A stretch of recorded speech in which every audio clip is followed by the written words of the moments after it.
ものづくりの中の一つの、原点ですよね。鉄を作るっていうのは。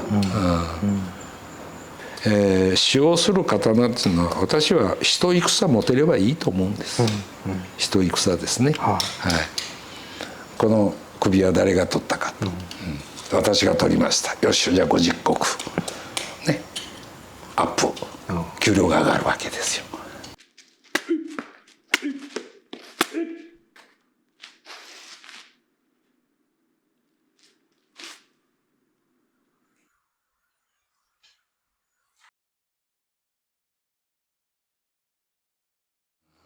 私もイベントとか演出の世界におりまして、先ほど拝見した大相撲の横綱の太刀持ちの太刀が先生の刀だったり、あと博多駒の筑紫朱楽さんも日本刀に駒を乗せてそうですそうです、やるでもああいうところで伝統として残ってるシーンもあるんだなって今ふと、まあそれは曲芸の世界ですね。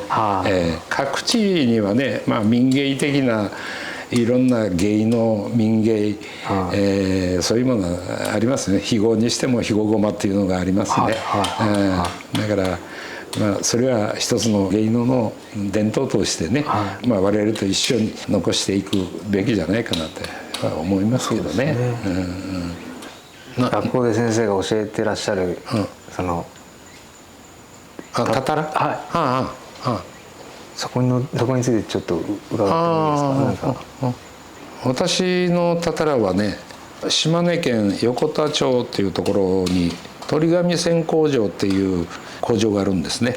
そこのいわゆる工場長、村下っていうんですけどね、木原さんという方がいらしてね、その木原さんの教えによって木原方式で、たたらを作って製鉄をしてるんです。その粘土で筒状の炉を作るという作り方、まあ、いわゆる古代の、製鉄の方法なんですね。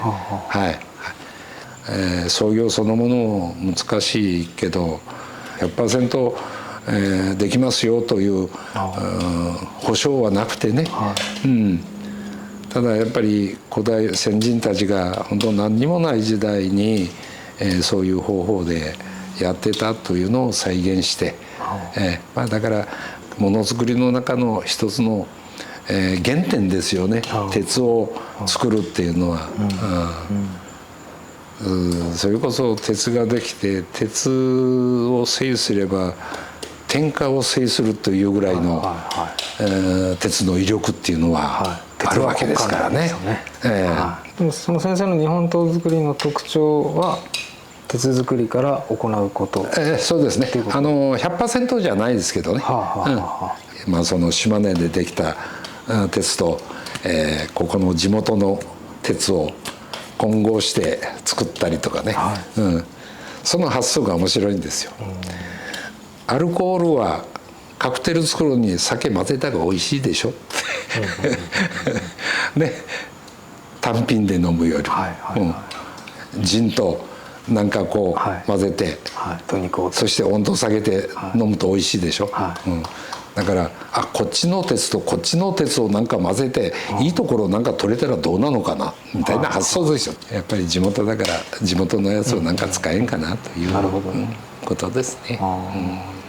いろんなことにチャレンジですね、やっぱされてるんですね。まあそれがだからいいか悪いかっていうのは別問題としてね、やっぱりこう気持ちとしてね、作るものの気持ちとして、もうここで自分のところのこれを使ったっていう、まあ自負心の問題かもしれんですね。